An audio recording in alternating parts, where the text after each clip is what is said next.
টাঙ্গাইলের মধুপুরে চাঞ্চল্যকর এক ঘটনা ঘটেছে। মাত্র 40,000 টাকার বিনিময়ে নিজের 4 মাস বয়সী পুত্র সন্তানকে বিক্রি করে দিয়েছেন এক মা। এই অর্থ দিয়ে তিনি কেনেন একটি মোবাইল ফোন, পায়ের নুপুর ও নাকফুল। পরবর্তীতে ভুল বুঝতে পেরে অনুতপ্ত হন তিনি। ঘটনাটি ঘটেছে উপজেলার শেওড়াতলা এলাকায়।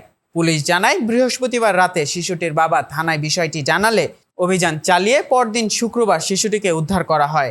জানা গেছে, প্রায় 2 বছর আগে ফেসবুকে পরিচয়ের সূত্র ধরে গোপালপুর উপজেলার বালাটা গ্রামের লিটন মিয়ার মেয়ে লাবনী আক্তার লিজার সঙ্গে বিয়ে হয় মধুপুরের পুন্ডরা শেওড়াতলা এলাকার আজম আলীর ছেলে রবিউল ইসলামের। বিয়ের কিছুদিন পর থেকেই সংসারে টানাপোড়েন শুরু হয়, যার মূল কারণ ছিল আর্থিক অসচ্ছলতা। রবিউল জানান, স্ত্রীকে শান্ত রাখার জন্য আলাদা বাসা ভাড়া নিয়ে সংসার শুরু করেন। তাদের সংসারে 4 মাস আগে জন্ম নেয় এক ছেলে, নাম তামিম। কিন্তু কিছুদিন আগে স্ত্রী লাবণী ছেলেকে নিয়ে বেড়াতে যান তার বোনের বাড়ি ভুইয়াপুরে এবং আর ফিরে আসেননি। রবিউল জানান, অনেক অনুরোধের পরও লাবণী ফিরে আসতে অস্বীকৃতি জানায়। এক পর্যায়ে গত বৃহস্পতিবার নিজেই স্বীকার করেন যে ছেলেকে বিক্রি করে দিয়েছেন। এরপর রবিউল কৌশলে তাকে বাড়িতে নিয়ে আসেন এবং পুলিশকে খবর দেন। এই বিষয়ে মধুপুর থানার ভারপ্রাপ্ত কর্মকর্তা জানান, শিশুর বিক্রির খবর পেয়ে পুলিশ রাতভর অভিযান চালিয়ে শিশুটিকে ঘাটাইল এলাকা থেকে উদ্ধার করেছে।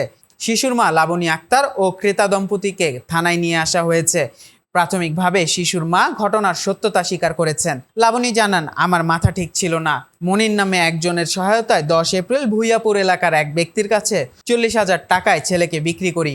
ওই টাকা দিয়ে মোবাইল, পায়ের নুপুর ও নাকফুল কিনেছি। এখন বুঝতে পারছি এটা আমার বড় ভুল ছিল। পুলিশ জানায়, যাদের কাছে শিশুটি বিক্রি করা হয় তারা ভুইয়াপুর অটোরিকশা চালক হোসেন আলী ও তার স্ত্রী সোনাবানু। নিঃসন্তান এই দম্পতি শিশুটিকে নিয়ে ঘাটাইলের শ্বশুর বাড়িতে চলে যান। তারা জানান, দীর্ঘদিন সন্তান না হওয়ায় শিশুটিকে দত্তক নিয়েছেন বলে দাবি করেন।